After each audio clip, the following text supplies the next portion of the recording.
guys, so good afternoon sa inyo. By the way, I'm Paulo Garces, your host at this in my channel.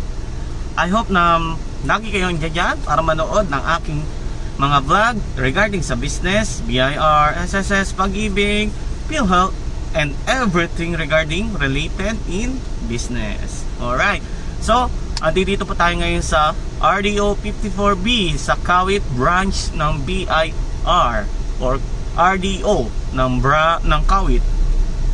So ipapakita ko sa inyo yung actual ng pagpo-process ng ating official receipt o yung authorized printer. So medyo madali lang po ito ha.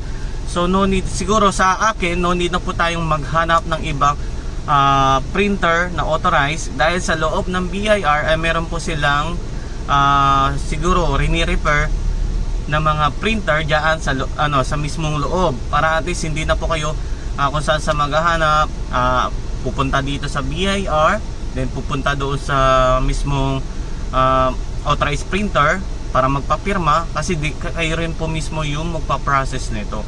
Kaya kung mas maganda kung nasa loob na po yung authorized printer, wala na po tayong ibang gagawin kundi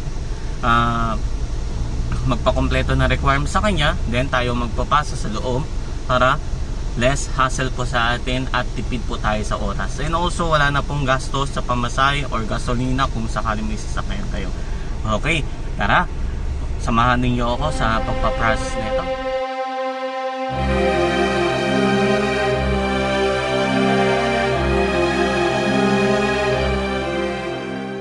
The next day.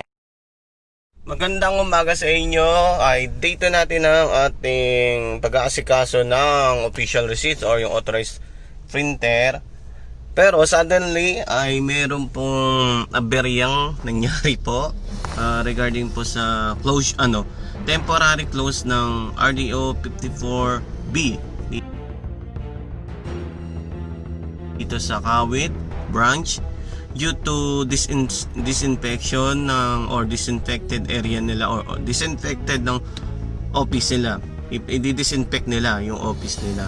So hindi natin masabi baka merong nagkaroon ng na positive doon kaya kailangan magkaroon ng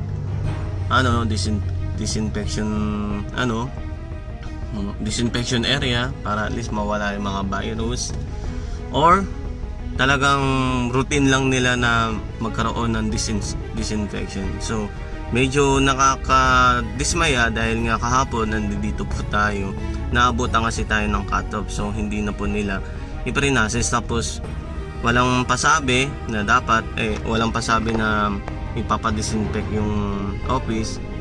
Napabalik po tayo di oras o maaga po tayo dito, pero naabutan natin ay saradong office. So hindi po nila kagad sinabi kahapon kung close or magko-close sila. So sana sinabi man nila para at least hindi nagsayang tayo ng punta.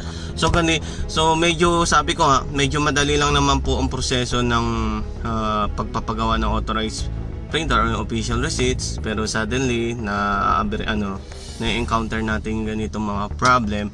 So may kailangan lang ng siguro timpe or tiyaga lang. Sabi ko nga hindi naman natin makontrol yung scenario na ganito na magdi-disinfect sila, pero baka sa kanilang sa safety lang ng mga tao din o yung mga taxpayer na pumupunta doon, para at least tayo safe na safe tayo pag pumunta, hindi tayo mababahala na baka kumakalat ang mga virus doon, etc. So abangan ulit natin sa September 21 yung actual na pag-process natin. So pero ngayon babanggitin ko lang naman ang mga requirements ng official authorized printer. Ito ay yung ipe-prepare nyo lang po yung last booklet ng inyong last booklet na pinaggamitan ninyo, then i-print nyo po yung authorized to print na form o yung 0605, then 0605 tama, then yung business register, then 1906 kung meron man. Para at least wala na pong itatanong or hindi na kayo papabalikin para kumpletuhin lang po itong mga to. Okay, so see you on September 21. So hopefully maging maayos po yung ating lakad and wala nang aberya. Okay, bye. Many months later. Ito po, haba ng pila. Due to 3 days na disinfection na ginawa ng RDO, kung po yung pila at mga may magta-transact sa BIR. So medyo maya-maya na po tayo pumunta or pipila at may kausap naman po tayo dyan sa pila. Kakain muna tayo, nagugutom na ako. Okay guys, so maya-maya i-check po natin. Ay tutuloy po natin yung ating video vlog regarding sa pag-aasikaso ng official receipt. So right.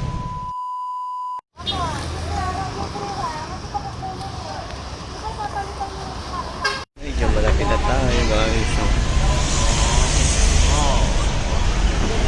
Dahil sa 3 days ng disinfection nila, mabago na ito yung ating process. Ito sa 1 day and 2 days. 3 hours later. Okay guys, so nakapasok na kami sa loob ng mall at nakapila pa rin po kami dito sa pilahan sa BIR. Sobrang haba pa rin ang pila. As of now is 12:30 PM. So naabot kami na tanghalian na. So nag-start po ako pumila dito 8:30 AM. At now, 12:30. So, almost 4 hours na po tayo nag-antay. So, medyo hindi na po ganito yung proseso dapat sa pag-a-apply ng authorized printer. Pero, dahil nagkataon po naipon, dahil po nagkaroon ng disinfection yung last Tuesday up to Friday, ay naipon po yun. Kaya, hindi po kahaba yung pila. So, tsaga-tsaga lang muna. Pero wag po kayong matakot at hindi naman po ganito yung proseso ng authorized printer. Pag nag-normal days na rin po talaga, medyo mabilis na rin po yung transaction dahil baka po workforce o skeletal workforce lang po yung pinapasok sa BIR. So, intindihin na lang po natin, tsaga-tsaga mamaya at kukuha ulit tayo ng video para sa ilang transaction para dito sa ating authorized printer para makakuha ulit ang panibagong print official receipt. Alright, so until now, tsaga lang muna. 3 hours later. Okay guys, so nakaupo po kami ngayon. Ilang oras? So, for how many hours? So 4 hours kami nakatayo at ngayon pa lang ako may nakaupo. So time check tayo is 4 o'clock PM. So until 5 o'clock PM lang yung BIR. Pero tsaga-tsagain na natin to. Dito na tayo. Matapos din natin to. So yun lang muna ang update natin for today. For now. And mamaya hopefully matapos na natin. 2 hours later.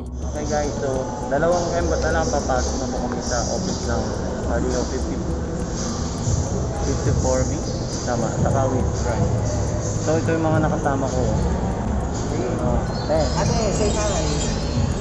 Mga followers ko na rin po sa So si teacher, so galing Laguna pa yan. So nagsaga po nila.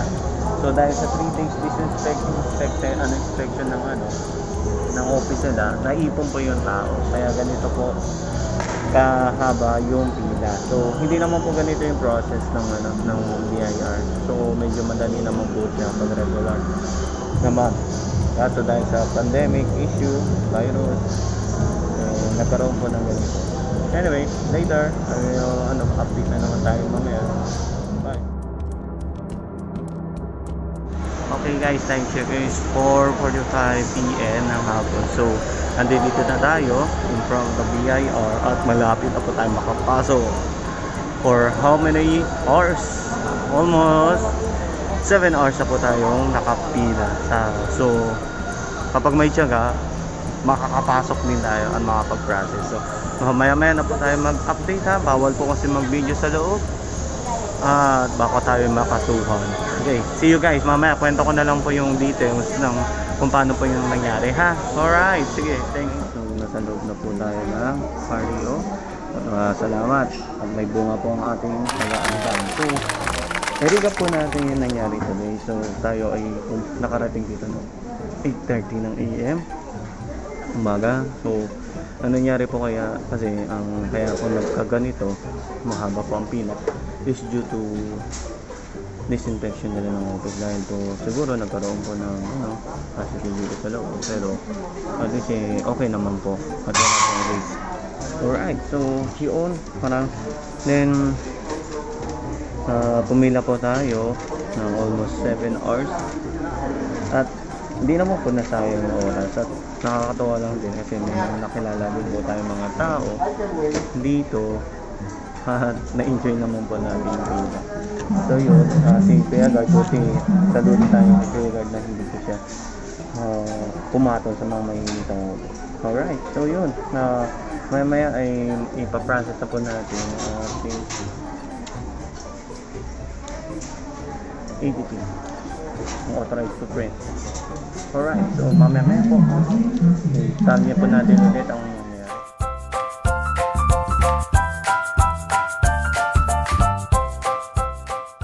Okay guys, so natapos na po yung ating process nito. Nag-aantay na lang po tayo ng kopya ng authorized to print yung issue ng ating officer for today. In a minute na po i-issue nyo na po. Guys, so maraming salamat sa mga sa mga sumubaybay ng ating video hanggang sa hanggang huli. Time check po tayo is 7 o'clock PM. So nakuha na po natin ang certificate ng authorized to printer para makapagpa-print na po tayo ng official receipt. So congrats sa atin. So kaya kung may tiyaga, may nilaga, kung may tiyaga, may resulta po. So wag po natin daanin sa mga init ng ulo natin. At alam po na kanina nangyari is nagkasagutan po ang gwardiya at ang mga taxpayer. Pero salute kay Kuya Guard at naging mahinahon po siya sa harap ng mga taxpayer at hindi po siya nag-init ang ulo. Bagkos ay nagaling rin po ang sistema niya para mapatahimik po ang taxpayer, ay binigyan niya po ng mga form para at least mapadali daw po or ayos. Salute sir. So, hanggang dito na po ang ating video vlog regarding sa pagpaprocess ng authorized printer para makapagpa-print ng official receipts. So, i-recap lang po natin bago tayo magtapos. So, ang mga requirements is kailangan po natin ng dating old receipts, yung last number na booklet ng receipts po para at least yun pa yung pinakahinihingi ng BIR. Then yung 1906 or yung authorized to print na ipinakita ko po kanina, kailangan din po yon. Then magpipila po kayo ng 1906, yung may bago po tayo na application form ha. Kaya yun, dapat ay kompleto po tayo. Then dalhin nyo na lang din yung 0605. Then kung hindi po nakapangalan sa inyo yung aasikasuhin nyo o hindi kayo yung business owner, magdala rin po kayo ng special power of attorney. Kailangan notarized po with 2 valid ID ninyo and 2 valid ID ng may-ari. Yun lang po yung mga requirements. So, hanggang dito na lang ang ating vlog. So, wag nyo pong kalimutan na i-hit ang button bell at i-click ang subscribe button. So, hanggang dito na lang ulit. Pangatlong salita ko na po. Good vibes to tayo. Good vibes. Bye!